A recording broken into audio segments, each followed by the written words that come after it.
என் YouTube சேனலுக்கு உங்களை வரவேற்கிறேன். மேலும் மௌனத்திற்கான ஒரு நேரம். உங்களை நிரூபிக்கச் சொல்லியும், உங்கள் ஒவ்வொரு அசைவையும் பதிவிடச் சொல்லியும், உங்கள் கடின உழைப்பை ஒளிபரப்பச் சொல்லியும் தொடர்ந்து கொண்டிருக்கும் இந்த உலகில், மௌனமாக இருப்பதில் ஒரு சக்தி இருக்கிறது. உண்மையான சக்தி. உலகம் வெளிச்சத்தை காண்பதற்கு முன்பே இருளில் வளரும் ஒரு சக்தி அது. இந்த உரை தங்களை மதிக்கப்படவில்லை என்று உணர்பவர்களுக்காகவும், வாழ்க்கையில் கேட்கப்படாமலும் பார்க்கப்படாமலும் அடிக்கடி தவறாக புரிந்து கொள்ளப்பட்டும் பயணிப்பவர்களுக்காகவும் ஆனது. ஆனால் இதை நினைவில் கொள்ளுங்கள், நீங்கள் மகத்தானவராக ஆவதற்கு ஆரவாரம் தேவையில்லை. ஏனென்றால் மிகப்பெரிய மாற்றங்கள் அமைதியாகவே நிகழ்கின்றன. மேலும் உங்களுக்காக விதிக்கப்பட்ட அனைத்தும் இயல்பாகவே வந்து சேரும். பகுதி 1. நிரூபிக்க வேண்டிய அழுத்தம்.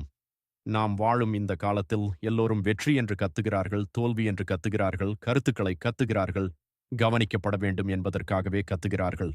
மௌனம் என்பது நீங்கள் தோற்றுக் கொண்டிருக்கிறீர்கள் என்பதையும், நீங்கள் பதிவிடவில்லை என்றால் நீங்கள் முன்னேறவில்லை என்பதையும் சமூக ஊடகங்கள் நம்மை நம்ப வைத்துவிட்டன. நீங்கள் பேசவில்லை என்றால் உங்களிடம் சொல்வதற்கு எதுவும் இல்லை என்று அர்த்தம். ஆனால் நான் உங்களுக்கு ஒன்று சொல்கிறேன். டென்சல் வாஷிங்டன் ஒருமுறை கூறினார், சிலருக்கு உங்களை ஒருபோதும் பிடிக்காது. ஏனென்றால் உங்கள் ஆன்மா அவர்களின் தீய சக்திகளை எரிச்சலூட்டுகிறது. சில நேரங்களில் மௌனமே சிறந்த பதிலாக இருக்கும். தங்கள் கனவுகளை கூட பார்க்க முடியாதவர்களிடம் உங்கள் கனவுகளை நீங்கள் நிரூபிக்க தேவையில்லை. உங்கள் குரலுக்காக ஒதுக்கப்படாத ஒரு அறையில் கவனத்திற்காக நீங்கள் போராடத் தேவையில்லை. ஏனெனில் உங்கள் ஆன்மா உங்கள் நோக்கத்துடன் இணையும் போது சரியானவர்கள் உங்கள் குரலை கேட்பார்கள். சரியான வாய்ப்புகள் இயல்பாகவே உங்களை தேடி வரும். பகுதி 2. மௌன போராட்டம். விதை மண்ணை துளைத்துக் கொண்டு வெளிவரும்போது சத்தமிடுவதில்லை. மலை மற்ற சிகரங்களை விட உயரமாக நிற்கும்போது கூச்சலிடுவதில்லை. சிங்கம் வேட்டையாடும் போது கர்ஜிப்பதில்லை. உண்மையான மகத்துவம் மௌனத்தில்தான் வளர்கிறது. நீங்கள் இரவு தாமதமாக படிக்கும்போது கைதட்டல் இல்லை. சூரியன் உதிப்பதற்கு முன்பே நீங்கள் கடுமையாக உழைக்கபோது பார்வையாளர்கள் இல்லை. நீங்கள் தியாகம் செய்யும் போது, தோல்வியடையும் போது, மீண்டும் முயற்சிக்கும் போது யாரும் ஆரவாரம் செய்வதில்லை. ஆனால் அங்குதான் எல்லாம் நிகழ்கிறது.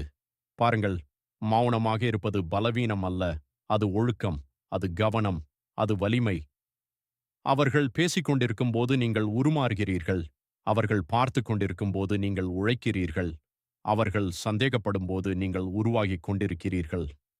டென்சல் ஒரு முறை சொன்னார், கஷ்டத்தை விட எளிமையே முன்னேற்றத்திற்கு ஒரு பெரிய அச்சுறுத்தல் என்று. அது உண்மைதான். உங்கள் மௌனமும் போராட்டமுமே வலிமைக்கான உங்கள் மிகப்பெரிய அடித்தளம். பகுதி 3. குடும்பம், நண்பர்கள் மற்றும் சந்தேகம். உங்களுக்கு நெருக்கமானவர்கள் உங்களை நம்பாதபோது என்ன நடக்கும்? உங்கள் நண்பர்கள் உங்கள் கனவுகளை பார்த்து சிரிக்கும்போது நீங்கள் தொடர்ந்து